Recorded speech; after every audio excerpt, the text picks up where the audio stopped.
Hello everyone, and welcome back to a brand new episode of turning your drawings into FNAF Animatronics. This time, Christmas themed.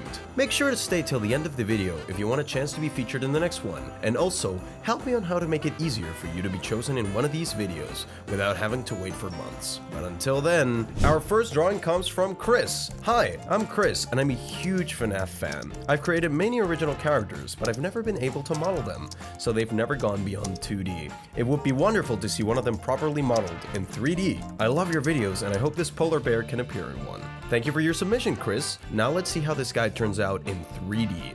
As always, I'm starting with the head, and once I get it shaped closer to the reference, I make sure to adjust it from all angles, especially the back, where I like adding a little bump. After that, I add the eye sockets, and only now do I realize he looks a bit sad, like all of you who don't get to be in a video. But don't lose hope, you'll be chosen one day. Only if I can get through all 5,000 submissions. Good God. With the muzzle done, I begin adding the nose, the upper teeth, and honestly, the greatest ears I've ever made. Let me just rename those so I can steal them later. Is it really stealing if you're stealing from yourself? Of course not. It's called time management. Work smart, kids. Next up is the jaw, but not before adding some color. The scene is already sad enough. Even with 1,000 hours in Blender, I'm still terrible at making a good-looking jaw. No, wait. I may be underestimating myself. Then I tried searching for a Christmas ad so I wouldn't have to model one myself. Oh, how hopeful I was. Just like you sending drawings. I'll take care of the hat later. Right now, it's time for the body.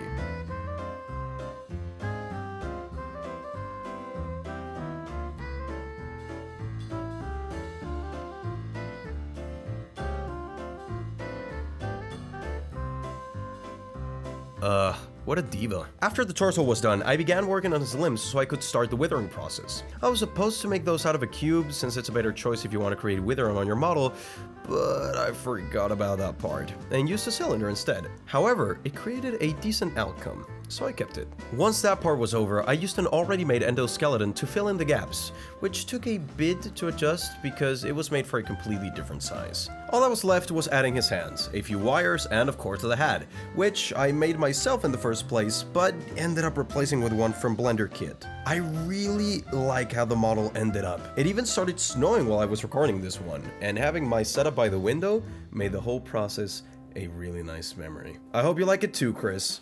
The next drawing comes from Danny. Hi, Weirdos, and also the voiceover guy. Thank you. I'm Brazilian and a fan of yours for a while now, and I cooked up a Santa animatronic for the next Christmas-themed video. It's pretty obviously based on Dolly, Big Top, and Jackie, since it's supposed to be made by Murray's Costume Manor. I really liked this concept, and I hope you like it as much as I do. I love this one, Danny. You nailed the MCM style perfectly. Wish me luck. The only thing that worried me about this model was the endoskeleton, or more specifically the tubes connecting his limbs. But since that's mostly a rigging problem, and I'll deal with the rig at the end, I decided it was better to just focus on finishing the body for now. Knowing the head would take a bit of time, I started to work on his face, which turned out pretty good for a first try. Then I added the nose, followed by the jaw, which, after some tweaking, ended up pretty good and close enough to Dolly's. And at this point, I think you know what that means. After a mustache and a bit of color, it was time to work on Santa's beard. That one took a bit of trial and error before I got something I liked. Even then, I wasn't completely satisfied, but it was the best I could do for now. Working on the hair was easier since I made it using curves, which, unlike humans, are much easier to manipulate. But more importantly, you can scale the vertices and create that specific hair shape. And for everyone wanting to try this technique but wondering why pressing S doesn't do anything and ends up using some unnecessarily complicated method like I did, it's Alt plus S. That's it. Just press Alt plus S and scale it. It's alright. You don't have to thank me. You can just send $100 with your next drawing. Once I mastered that, I tried using curves to make his beard, thinking it would look better, but he started looking like Colonel Sanders. And in a world where MCM invented recycling, the last thing we need is for them to invent Kentucky Fried Chicken as well. With the head done, I moved on to the hat, which, surprise surprise, I also struggled with. That's what I get for trying to make a Christmas-themed episode. But it's fine, Blender Kid never says no.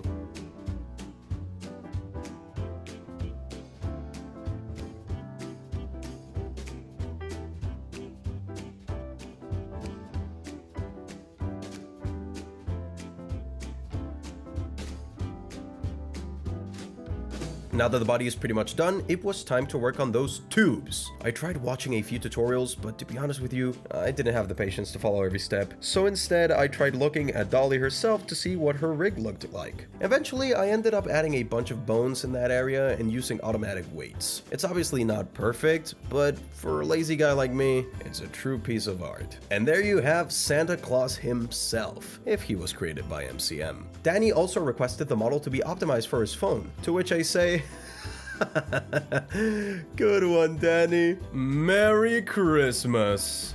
The next drawing comes from Jack. Hi, I'm Jack. I'm a 10-year-old FNAF artist from England, and this is my drawing. He doesn't have a name yet. Love your videos. Bye. Well, you know the rules, guys. Let's give this guy a name in the comments section, and the most liked one wins. But until then, let's get to work. For a drawing like this, I'd normally make a more symmetrical sketch, but sometimes it's good to challenge your imagination and build it from scratch. And if it doesn't turn out great, at least I made a rhyme. After taking a second look at Jack's drawing, it seems like his head has a design similar to Spring Bonnie, so that's what I tried to go for. Then I added that single ear and moved on to the body. For his limbs, I borrowed some from another model and adjusted the size and color. Once that was ready, I made his glasses and gave him an endoskeleton, the same one as earlier, for convenience, and finished things off by destroying his good leg. Merry Christmas, buddy. A bit of a short one, but when you do a lot of them, it's pretty easy to run out of things to say. However, I hope you like it, Jack. And the last drawing of the episode comes from Jamie. Hi, I'm Jamie, and this is Toy Crimson the Triceratops. He's inspired by my OC, Crimson the Triceratops. I've always loved Christmas and what it truly means, and the Triceratops is my favorite dinosaur, so it only made sense to combine the two. It's been a while since I did something in Scott's style, so your drawing is more than welcome. Thank you, Jamie. Let's start this one a bit differently and work on the torso first, even though I'm pretty sure I already have this type of body made. I wanted to make it again. Alright, that's enough DIY for today. Just let me borrow those shorts. After adding the candy buttons, I moved on to his arms. Normally, I would delete the edges of the cylinder before adding subdivisions, but this time I left them and added 2 loop cuts near the edges. I think that's a better way to make toy model arms. Then I finished those by adding the hands from my FNAF Evolution models, because every good artist struggles with those. And because I mentioned that game, I know there will be people asking about it, and the short answer is, the game is paused for now. I was busy working on other projects, and on top of that, I lost motivation. However, it doesn't mean that the game is cancelled. I just had other priorities. Oh, would you look at that? The legs are ready too. Now that the body is done, it's time to work on the head, but not before adding a few endo parts. The mask was easy to make, but I can't say the same about the beak. Without a side reference, I wasn't sure how it should look, so I hopped on Google and looked up real Triceratops. Once that problem was solved, I added the horns and the crest, which has these cute colorful lights to match the Christmas theme. And I forgot one of the horns. I don't know how. I'd been staring at it the whole time. The model turned out great in the end, and I even made sure to add those classic Scott textures. I hope you like how Crimson turned out, Jamie. I'll send you the model ASAP.